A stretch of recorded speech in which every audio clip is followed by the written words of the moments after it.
We'll be discussing inequalities. For example, say we had something like this.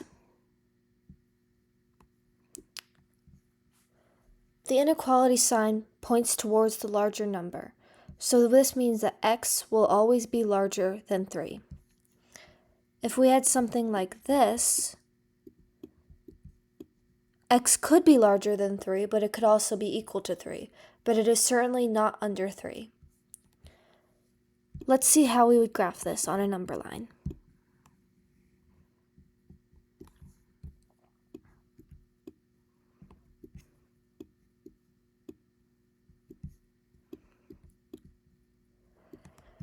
For the first inequality, where x cannot equal 3, we would have something like this, which is an open circle around 3 and a shaded region for the greater than 3 area. If we had something for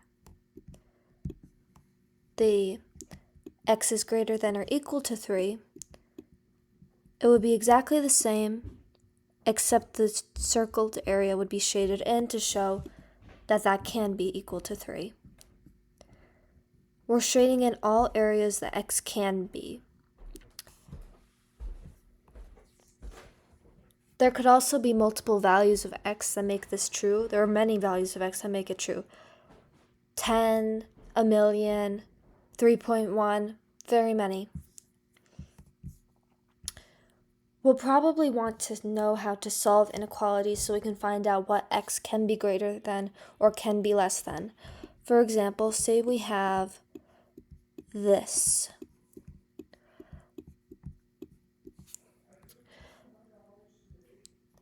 If we subtracted 2x from both sides, we could get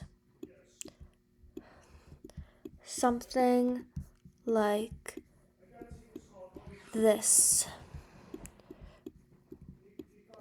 And then we would add 1 to both sides, so we would get that negative x is less than 1. But we would want to find x, not negative x, so we would divide by negative 1. Now this is really important.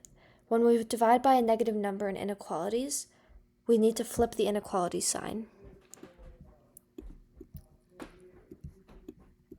So we would get that x is greater than negative 1. And the reason we flip the inequality side is because if we solve this the other way, where we added x to both sides and subtracted 1 from both sides, we would get this.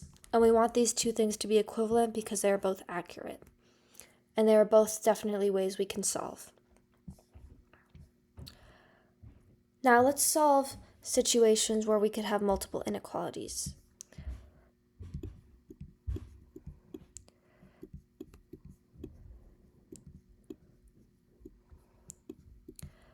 So the number line for this would look like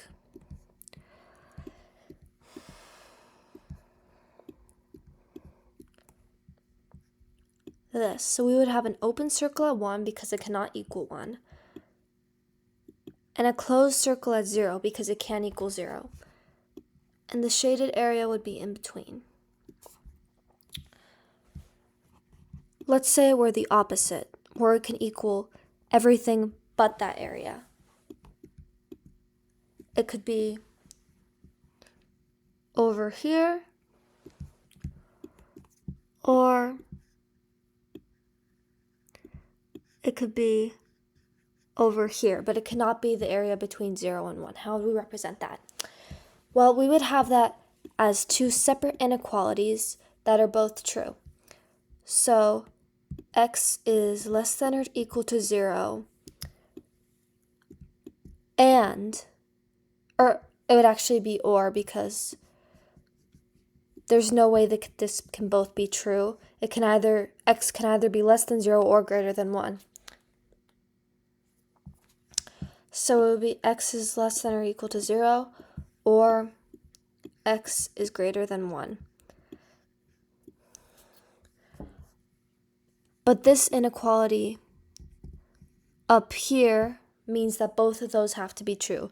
X has to be greater than or equal to 0 and less than 1. So it could be anything in this shaded region, but it has to satisfy both constraints. Otherwise, it could be anything, and there are really no bounds on X because everything's either greater than 0 or less than 1. And so it would have to be both for us to get this right here.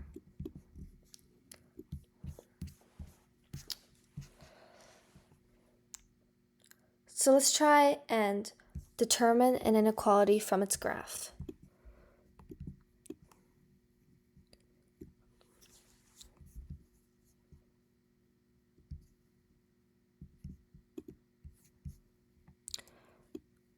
We could have something like this. And we'll have a circle there, a closed circle.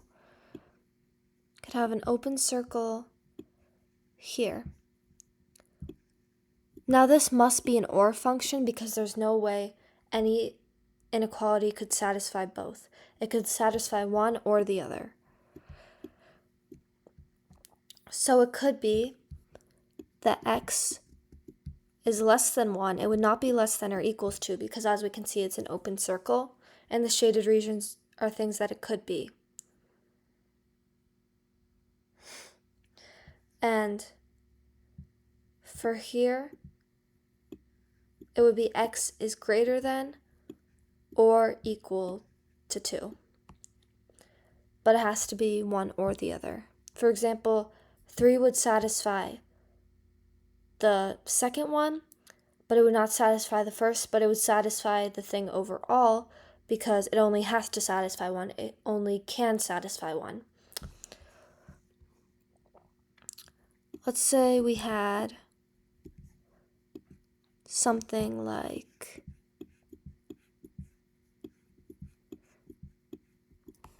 this, where it's open circle here,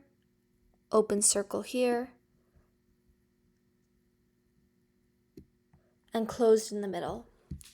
That would be -1 is less than X. -1 is less than X, and X is less than 11, meaning it could be anything in the shaded region. It could be -0.99 or 10.9999 or 0 or anything like that, but it cannot be 11 and it cannot be 1, and it cannot be anything less than -1 or more positive than 11. Now let's try to solve a compound inequality like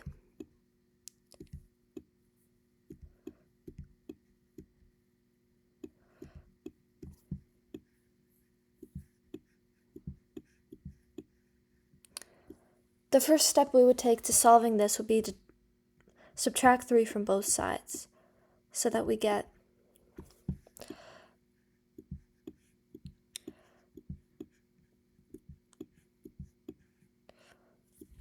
that.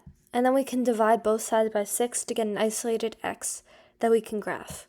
So it would be -1 is less than X and less than or equal to 1. Now to graph this, we would simply do